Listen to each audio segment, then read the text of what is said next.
friends, what's going on? Welcome back to Football Therapy with me, your host Jan. I hope you're doing well. I really do hope that. Welcome back to Chelsea News. Yes, mate, that's right. The second Chelsea News video of the day here on the channel. I always say to you guys, if there's a story worth talking about, I want to speak about it as quick as possible and deliver you the news and give you my opinion on it. Of course, this morning we spoke about the sensational social media stories of Mykhailo Mudryk fighting back against a Chelsea fan and leaked DMs, and of course Bell Silva calling for Pochettino's sack and Thiago Silva's wife. It's quite interesting. We also go into some Liam Twomey Athletic analysis on the game, of course the 4-2 loss against Wolves.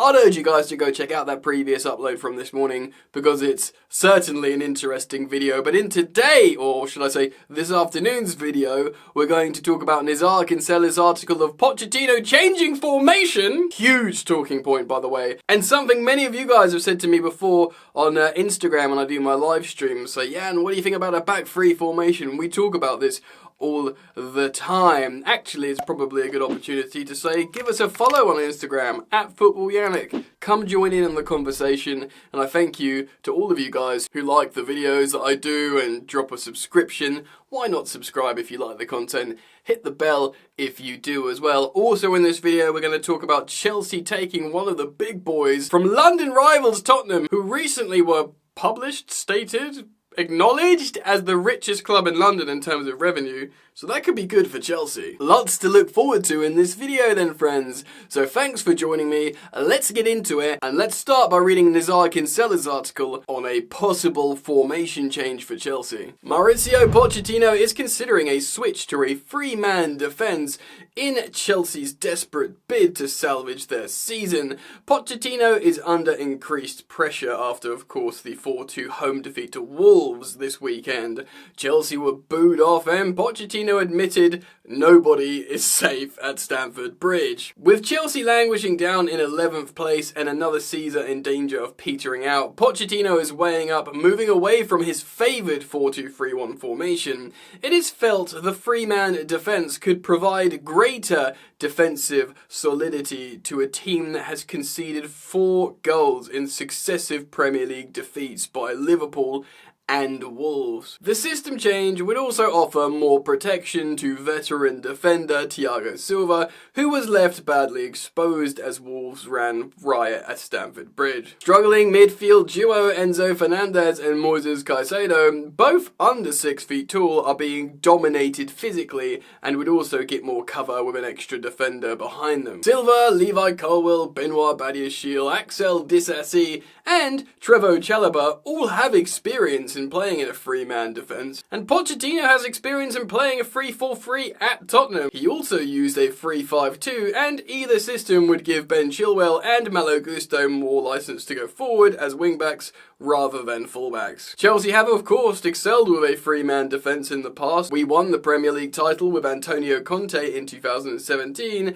and of course we won the Champions League with Tuchel in 2021 using a back three system. Graham Potter and Frank Lampard also used the formation to lesser a success.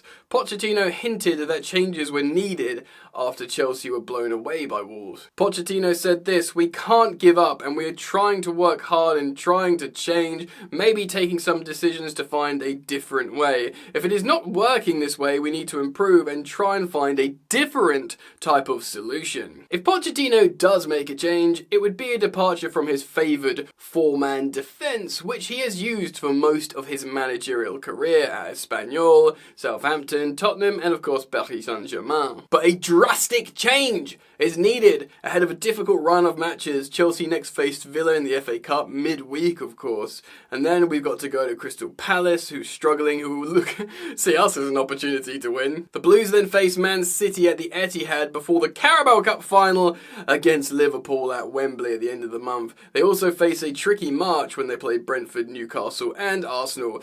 Chelsea targeted Champions League qualification before the season started, but the Wolves defeat means they have now fallen 15 points behind the top 4. So let's talk about this. Like I said, me on the Instagram lives, we had a big conversation about this with my followers when I do live streams. I don't think a back three formation is what one does to win a Premier League right now. Granted, Antonio Conte did it 7 years ago. the landscape's changed. Now the top teams, whether you're Arsenal, whether you're Man City, whether you're Liverpool, they all play back four systems, and it's really, really the way to get the best out of really good players, if you ask me. For me, a back three system would be admitting, oh, we're trying to be a Europa League team, we're trying to be, you know, maybe a top four team at a push. But to be honest, the more time that goes on, the more that seems like a really valid target. But the thing is, how much do you want to invest in this new philosophy, ethos, tactics for long term? Because Chelsea, you know, Project 2030, the great plan, the grand long-term scheme, it's building for a philosophy. That's a good thing, by the way. Continuity. There's a reason why Klopp is having such a good time now with his team. Granted, they lost to Arsenal. It's because for so long, they played a certain way and they're developing their philosophy and tactics in a certain way. So when the odd player comes in, Szoboszlai or Connor Bradley, the youngster comes in, he plays really, really well because it's a collective idea, and that's how a club should be set up for the long term. But when things get really bad and you just need to get some wins on the board while everything's falling apart around you, it kind of becomes more and more appealing, doesn't it? Like Nizar Kinsella says in his article there, people think about, protecting the midfield more is a massive part of this as well. Of course, we have Champions League winning wingbacks in Ben Chilwell and Reece James. Of course, James won't be around for a while, but they won the Champions League playing wingback. Antonio Conte, of course, won the Champions League with Alonso and Victor Moses. Had he been offered Chilwell and Reece James, he probably would have really loved that.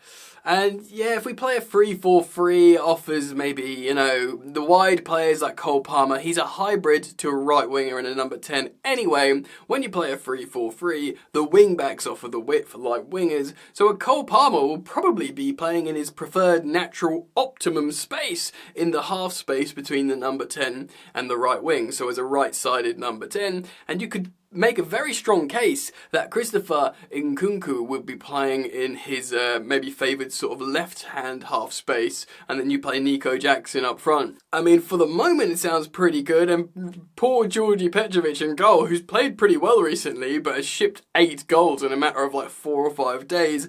He hasn't really done much wrong for that to happen, so to have an extra centre-back in front of him makes a lot of sense. You could play Levi Colwill as a left centre-back. I mean, he's played left centre-back in a 2 and a left-back. You might as well play him in between. I'd love for eventually, of course, Wes Fofana to come back, but of course, Axel Disasi has played right-back and right centre-back, so he could play on the right, and suddenly you've got these 2 appropriate players.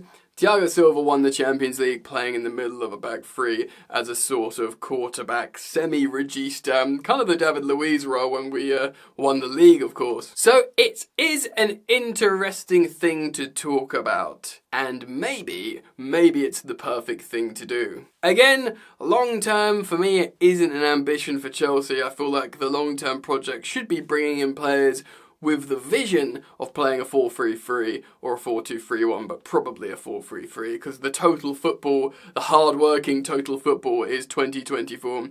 But who knows, Chelsea are no longer, we can't be these idealists anymore, you know, we're sticking to the process, the project, the vision. You've just got to win the odd game and prevent it from turning incredibly toxic. That has to be the priority. So therefore, switching to a 3-man system could be perfect. Okay, let's jump over to an article now written by Matt Law and find out what's going on with this appointment from Tottenham. Chelsea have moved to poach Todd Klein from London rivals Tottenham Hotspur after the American resigned from his post at Spurs. He was chief commercial officer. Klein has been placed on gardening leave by Spurs and will join Chelsea on completion, that in a senior business role, which will be president of business. Of course, this is the job that was vacated by Tom Glick. Tottenham hired Klein 3 years ago with the brief of landing a lucrative naming rights package for, of course, their £1 billion stadium, which he's left without delivering. He was also listed on the Tottenham board. It's expected that Klein will now play a big role, a big part in Chelsea's stadium plans, with the club yet to announce whether they will rebuild Stamford Bridge or move to another site. Whichever option the club takes up, they will seek stadium naming rights. Yeah, I wonder, that's going to be one for the fans they're going to be very upset about. I think maybe, and this is I don't know, playing devil's advocate, being speculative here, it might be like Stamford Bridge powered by so-and-so or so-and-so Stamford Bridge. Possibly.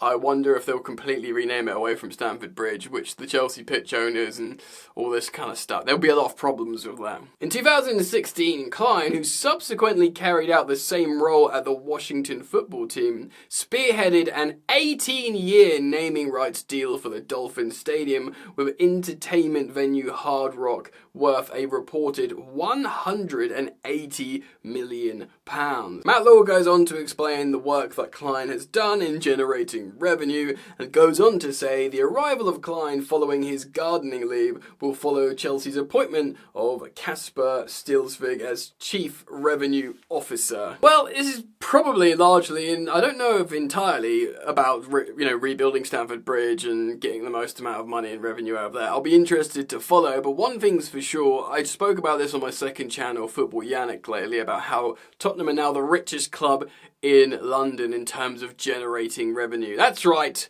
the sickening truth. They've overtaken Chelsea and Arsenal, and they're top of the tree. So if we're taking financial officer, chief, whatever his guy is, away from Tottenham when they've done so well of late, then one would have to assume this is an intelligent move. And, if we get a guy who's theoretically good at his job, it's coming from Tottenham, come and does well here, that's good news for me. I wanted to reflect on that. Of course, we'll keep an eye on that, the news as it develops. But yeah, let me know what you think down in the comment section below. What do you think of this poach from Tottenham Hotspur? What do you think about Stamford Bridge? I'm really keen to hear it. I also want to put it out to you guys. What do you think about the potential formation change from Mauricio Pochettino to a back three? Do you agree with me in terms of the current squad? It would probably suit us quite well. But do you also, like me, have reservations long-term in terms of is this the smartest thing to do for a long-term planning, long-term squad building?